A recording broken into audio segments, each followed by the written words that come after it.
out of asking questions, the one that gets to the story underneath the story, because that's where the good stuff lives. Welcome to Waxing Lyrical, conversations with people who know things and get things done. Here's Annette and one of her clever friends. And my clever friend today is the amazing Rochelle from Share the Dignity. Hello, my friend. How are you? Hello, I am absolutely fabulous for a Monday. A Monday. I feel like I live vicariously through your very busy life through social media. It's like, oh my God, she's here, then she's here, then she's here, then she's here.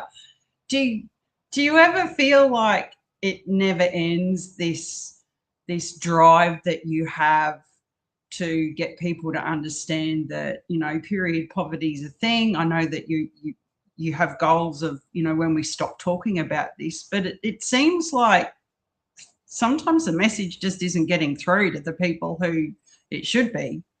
Oh, I don't know. I just came from a meeting where one of Australia's largest educators are doing a body of work on menopause in the workplace. Now, that's pretty exciting, right? We've come a long way. If 1 million people get educated a year about menopause in the workplace, imagine in 5 years' time, everybody's educated. That life looks different for perimenopause women, but also for men who have no friggin' idea about why their wives are changing or their partners are changing or why their bookkeeper is suddenly not remembering the things that she absolutely would have once upon a time, which actually happened to me. As like an employer of 30 women, I remember when Judy was, she was maybe 49 and I reckon I was probably 40, maybe 45. I think there's, that much difference. And she was going through menopause. And I one day asked her a question and I said, but why is the balance this? And she just looked at me with this really blank look, which I fully understand now. But back then I was like, oh my God, Judy, what's happening? And she goes, oh, I don't know. And then she just started crying. And I literally felt like I was educated about menopause before I even went into menopause from one of my staff. Now that's wrong, right? When they're already holding the load of going through menopause, they shouldn't be the people that are teaching their bosses and their leaders what this looks like and how to get the best from this person right now. Yeah, oh, absolutely. And I mean, like we're a similar age, and it's, you know, it's not that long ago. And I know that you have endometriosis as I have had, and I can remember very clearly in my teens how dismissive the medical profession was of that condition. It took me years to get diagnosed. And then as a middle-aged woman going through menopause, I can relate to that, you know, like suddenly going, am I going crazy? And having to explain it to Earl that, no, I'm not.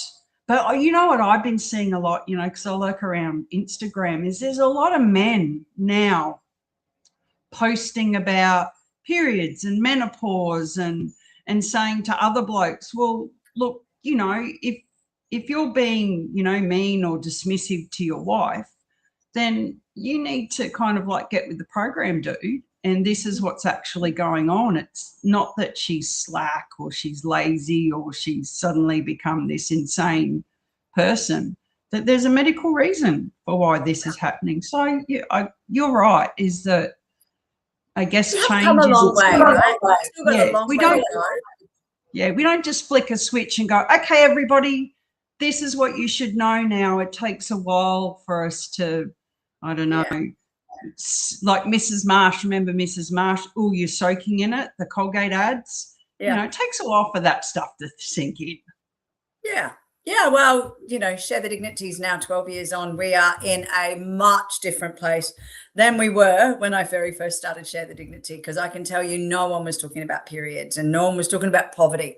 Right now I feel like we've evolved to be much more than ending period poverty in Australia for Share the Dignity. It's about menstrual equity. So how do we make sure that regardless of who you are, where you live, that there is access to period products, and that every workplace has period products, and you know, every time you're going to play sport, there are period products in your training bag, and that your coach knows about it and your workplace knows about it. That's the goal, right? Is to be able to make sure that Everybody's educated. We've removed the shame and stigma, which is why it's so exciting to come off a call about educating workplaces about menopause and what that looks like in the workplace.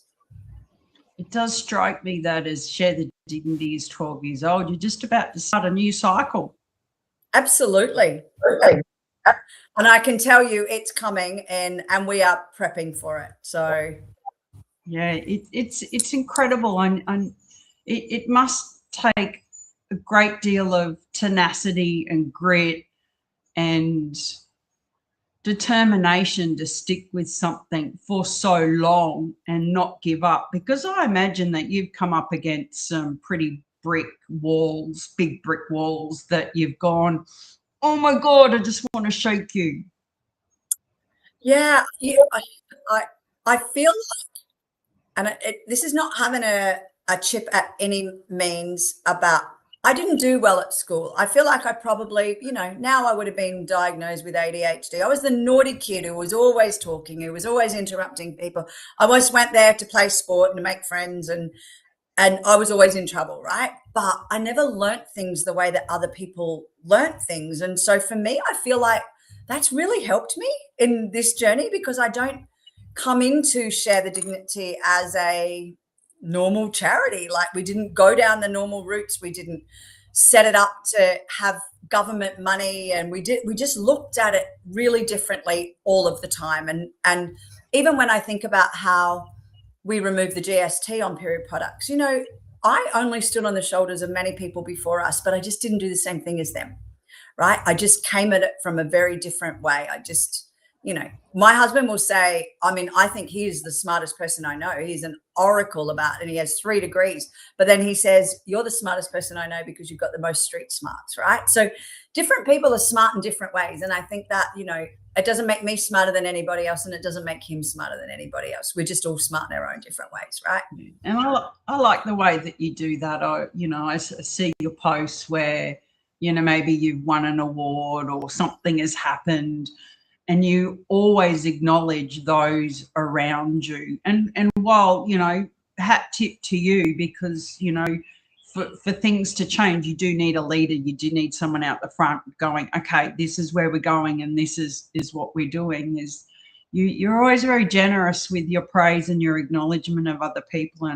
And for me, I always think that is, one of the most outstanding and admirable things in a leader, is when it's not like, hey, look at me, this is all me, I'm the best. But you do that very well. I tell you why, because I'm the smartest person in the room who's not the smartest person in the room. I surround myself with people who are smarter than me, and people who've got skills in different areas. It doesn't mean that I don't value my smarts, but it means that I value that, you're great at award writing. Why would I spend 22 hours doing that when I could get you to do it for 3 hours? And why would I, we've got thousands of volunteers, but I've also got a team of great staff who've got great skills. And, I'm going to be really honest and say, one of my team, who's an admin, came up with the idea for the bloody big survey for next year. And I was like, oh my God, I've been working on this for ages and banging ideas, and they're sitting around as a team of 4 and they've come up with this brilliant idea. They're not all my ideas, right? I just get to lead this great big ship that we call Share the Dignity, and I'm freaking honored to do it. And so sometimes for me, standing at the front, and collecting an award for Share the Dignity, I'm embarrassed, because it is so many people that actually make it happen. I like that. Yeah. And wish my dog was a little bit more open with what they're thinking, because when you work by yourself, there's not a lot of people coming up with ideas except for you, and the dog just looks at me and goes, whatever, you're awesome, I love you. Thanks, Mimi. For Mimi, ironically, Mimi just started going on heat today. So, okay. Yes. So she's having cleaning up. Well, she's just lying around, but it does mean that I actually get out of my chair a little bit more, because I have to keep going and cleaning up. But no walks for Mimi. Yeah, well, you have to keep her inside and away from other dogs, right? Yeah, well, especially in Bali, because, And do you not get them de-sexed over there? Yeah, she's de-sexed. Oh, no, she's not de-sexed. Probably because she is really old, and by the time we got her, she was okay. really old. So we Right. kind of didn't want to put her through that. Does she trauma go that into puppy- menopause? Do dogs go into menopause? No, they don't, interestingly Wow. enough. I did go, how long Poor is this buggers. going to go on for? Yeah. Because I did ask Dr. Google how long a dog goes on heat, and she can go on heat and have puppies right up until her senior years. So Wow. she just, good thing she's fat and lazy now, that she's just happy to sit next to me. Oh, that's interesting, because as a dog weird breeder, segue. on my love to do, I love to breed my toy cavoodles, right? So I think, and I'm not a world professed breeder, but I only breed them 3 times, right? So I only let them have 3 different litters over 1 per year, and then that's it.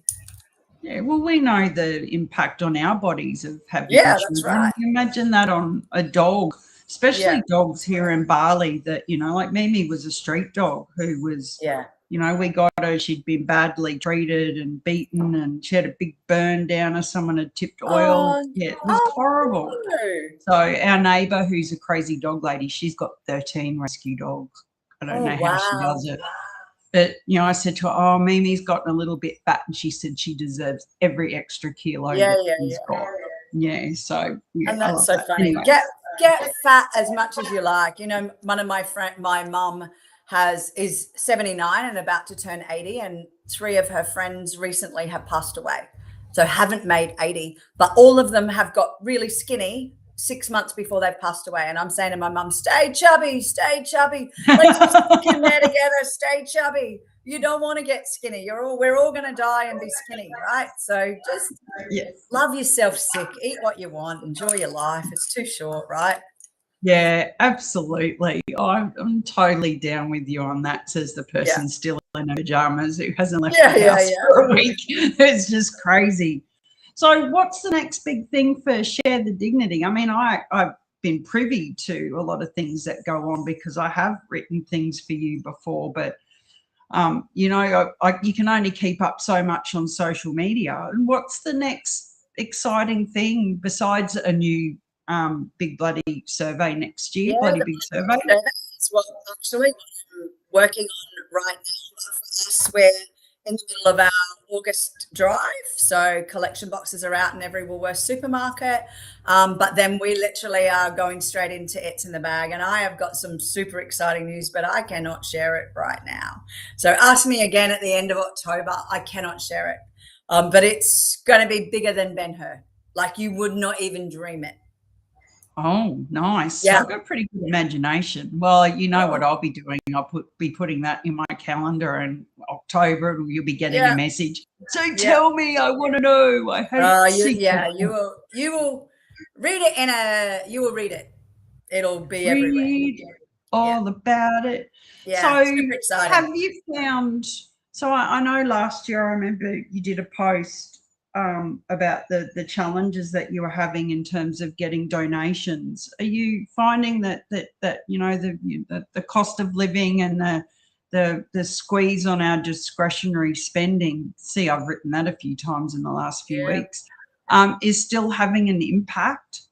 It is indeed. I feel like, as I would say, most charities are feeling it, right? For people who potentially people who may have given $10 a month are no longer giving $10 a month. For people who would, donate to Share the Dignity, some of them are now people who are like using food banks and so forth, right? People are doing it really tough.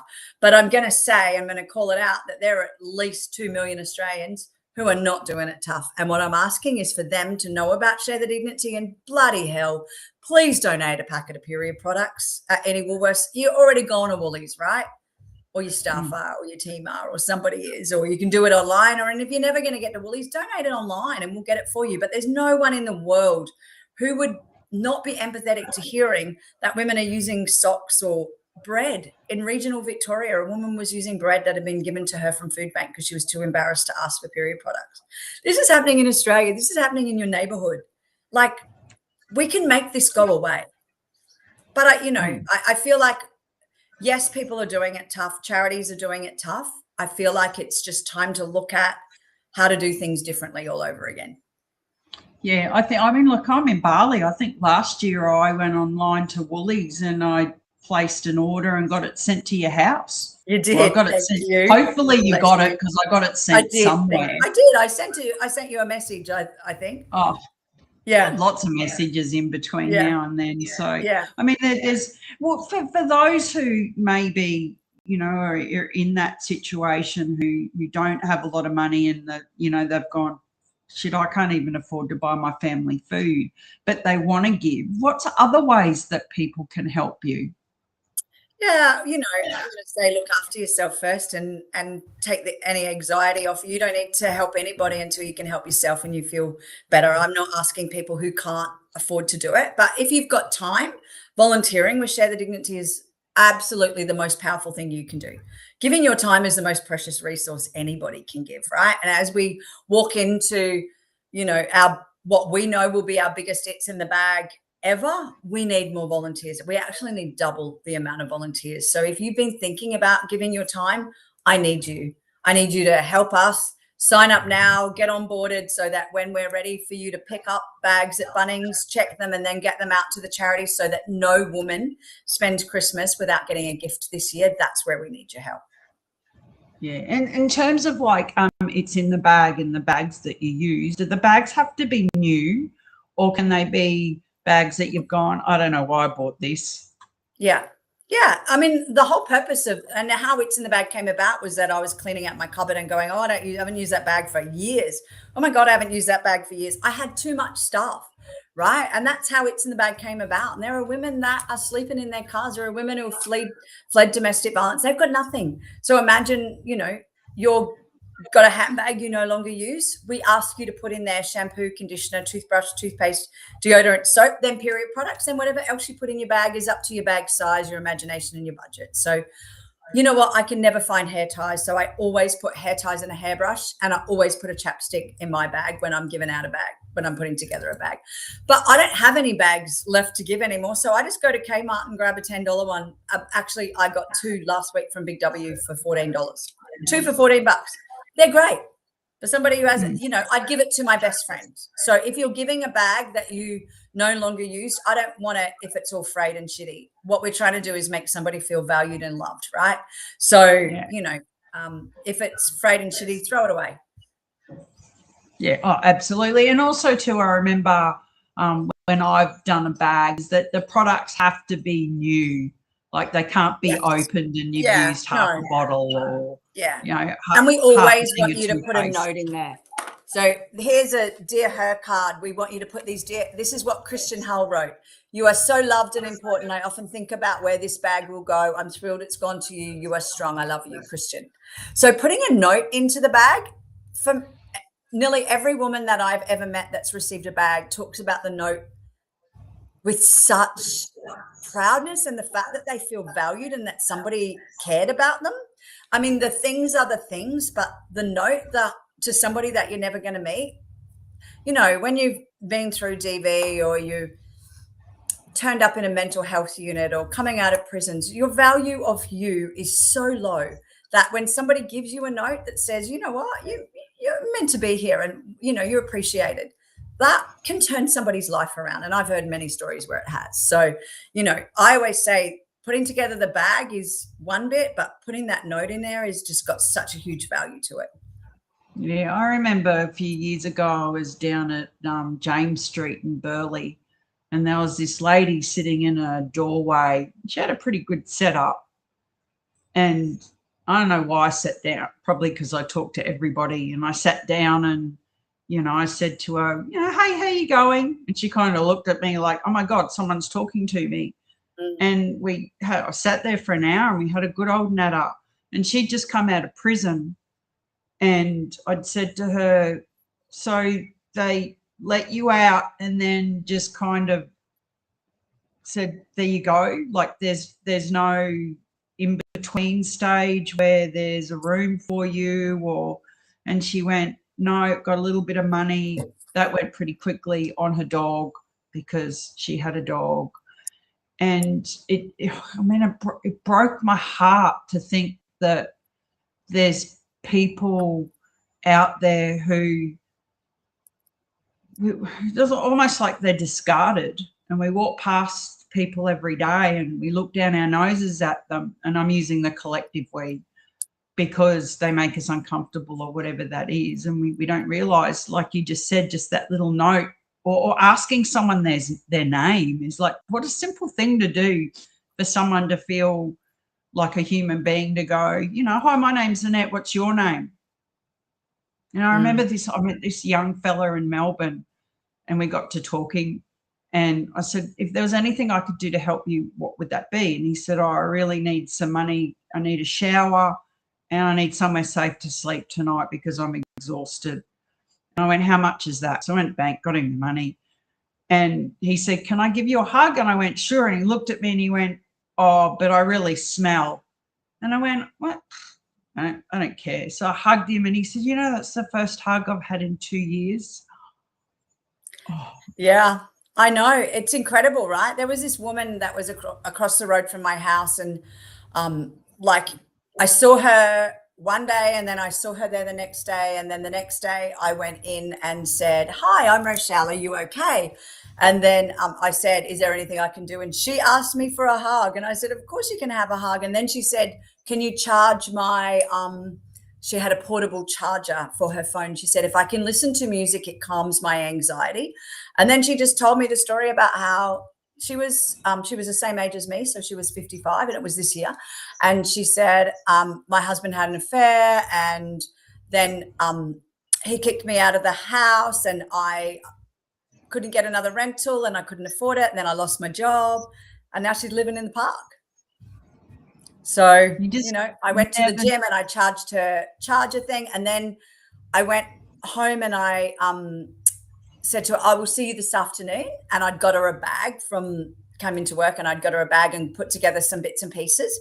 And I rang Sandbag, which is our local homelessness service, and said, can you check up on this lady? Anyway, I went back and I never saw her again. And I freaking think about it all the time, because all she wanted was a hug and for me to charge her phone so that the music could calm her anxiety. I mean, imagine how scary that would be, sleeping in the park when she's always lived in a home, right? I said, what are your kids doing? And she said, I don't want to tell them. Oh, did you ever see that documentary on SBS? Was it called Filthy Rich and Homeless? Yeah. And I'll never forget, they had the Deputy Lord Mayor of Melbourne as one of the subjects. Yeah. And I think it wasn't even the first night, and he just broke down because, you know, and this was a man who went, you know, like, if you're homeless, then it's your responsibility. Yeah. And, you know, and you just don't know. You just don't know. And I always think back when I was young. They did about 3 seasons of it, and then they stopped making it. Yeah, well, it's the same as that one, Go Back to Where You Came From, which was, you know, there's nothing like those things that even when you think that you're a nice person and you'll do anything for anyone, and you watch something like that and you go, oh, I've just been challenged with my unconscious bias or whatever that is. And none of us are perfect. Well, I'm, as much as I would love to chat to you for now and forever, because it has been a long time, and I miss your beautiful face. Oh, but I do get to see it online. I want to thank you so much for your time, and I'll share this and I'll put the call out for people to donate what they can for It's in the Bag and anything that you do. Rochelle, thank you. There's a lot of people out there who talk about doing and don't, but you do and you can do, and you've done a lot. And I don't think that there's any way that we can truly acknowledge just how awesome you and your amazing team are. It often feels like words are not enough, and you could win all the awards and get all the pats on the back, but, you know, it's the people like the lady in the park that will always remember that, you know, Rochelle was there and she gave a shit. That sounds like a bumper sticker. Rochelle was there. Rochelle was there and she gave a shit. Love it. I love it. I love it. That's why I'm a wordsmith. Rochelle, thank you so much for your time, and thank you for all the work you do with Share the Dignity and your amazing heroes and sheroes and all the people who back you up. Mwah. Thank you.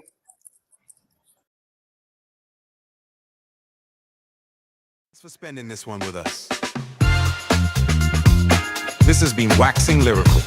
Conversations with people who know things and get things done.